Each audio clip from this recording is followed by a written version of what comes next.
Армысыз көрермен, назарларыңызда Жаңаөзен жаңалықтары. Студияда Әсел Алдашева.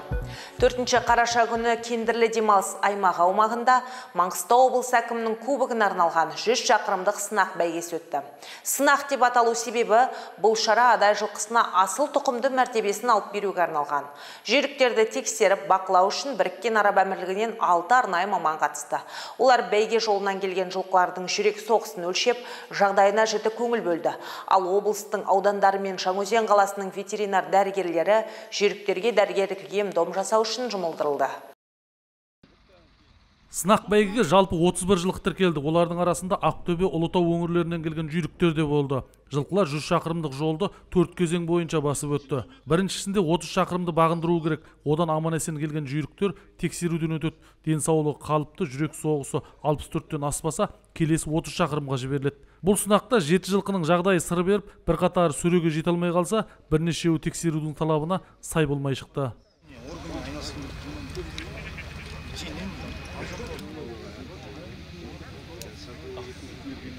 Тексеруден өттік, жақсы. Екінші атым тіпті демалтқан жоқпыз, прямой кіргізіп жібердік, жақсы өтті.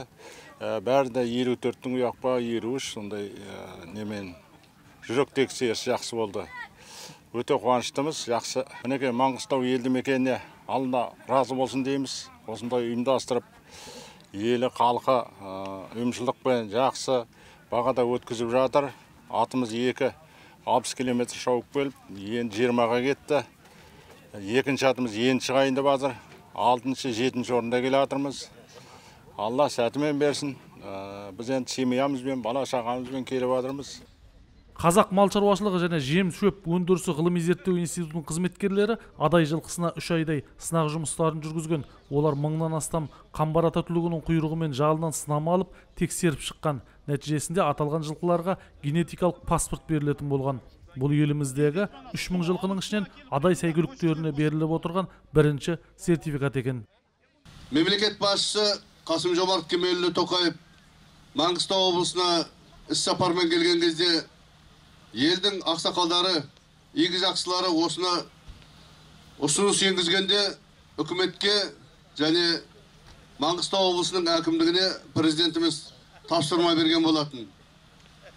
Қажет шаралардың барлығын өткізіп, қысқа мерзімде адай жылқысына асыл тұқымды статус алу жөніндегі тапсырма берген болатын. Міне бүгінгі өткізіліп отырған 100 шақырымдық халықаралық жарыста осы тізбектердің орындалатын шарттардың бірі.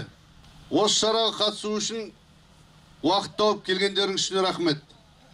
Бұл да сіздердің дәстүрге берік екендеріңізді, халқымыздың арманының орындалуына куәгер болам деген ниеттеріңіз екені сөзсіз. Сондықтан ардақты ағайын, осы шараны абыройлы аяқтайық.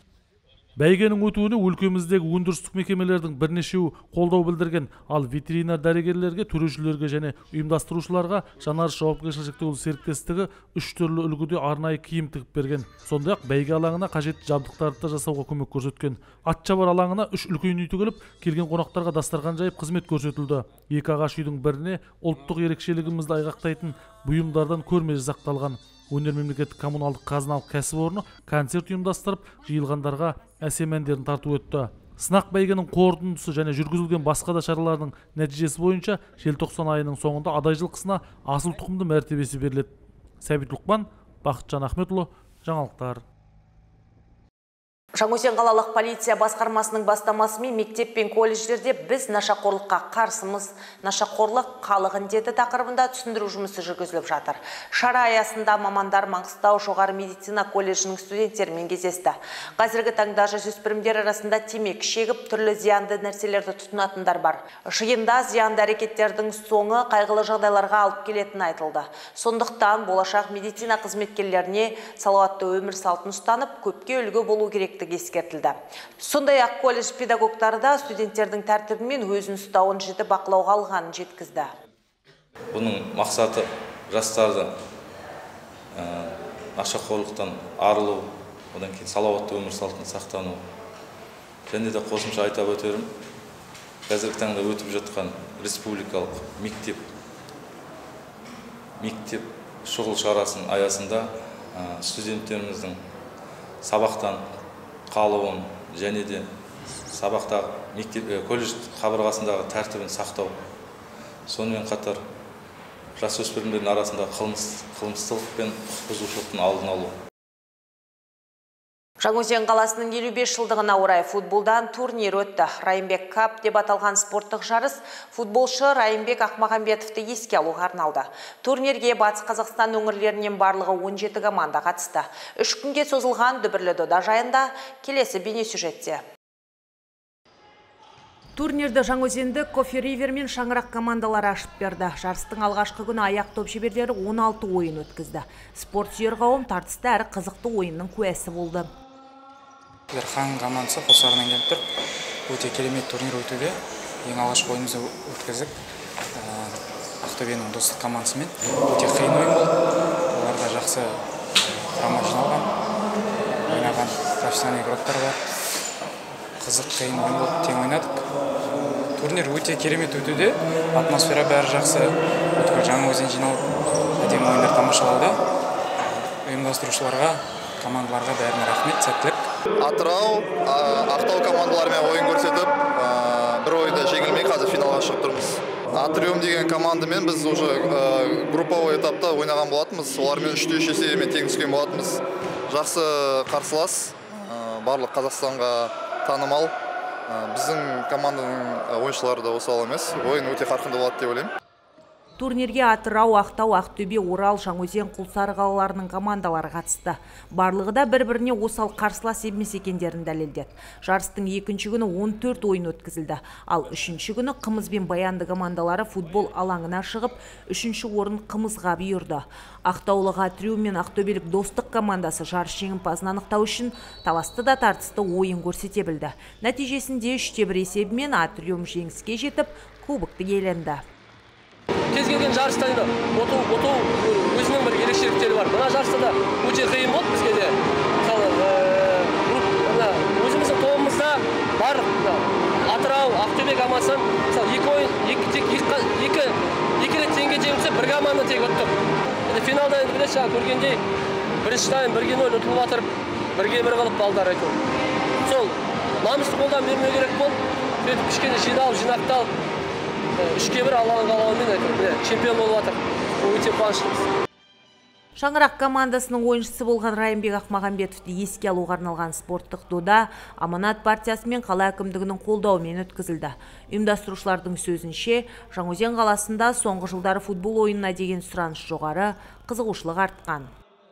Көріп отырсыздар, барлығы дән риза, көрермендерде риза, футбол сүйер қауымның Жаңаөзен қаласындағы барлық азаматшалар осы алаңға барлығы бас қосты.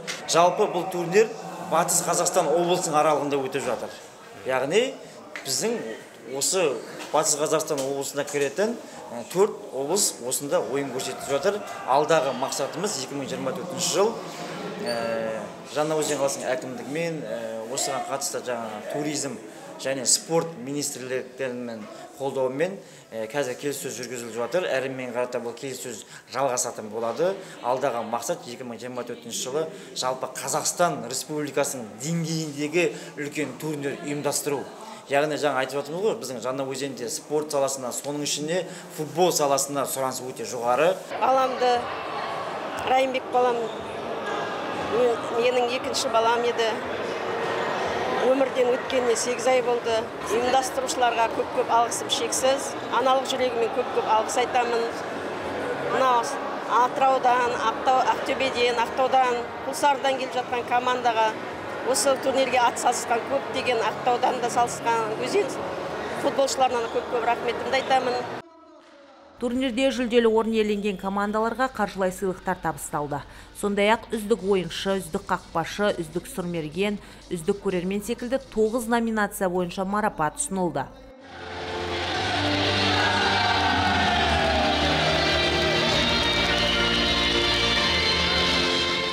Әсел Алдашева, Баққали Зияддинов, Бақытжан Ахметұлы, жаңалықтар. Әріптестерінің бүгінге дайындаған жаңалықтар реті осылай болды. Зейін қойып тыңдағандарыңызға рахмет, аман есен болыңыздар.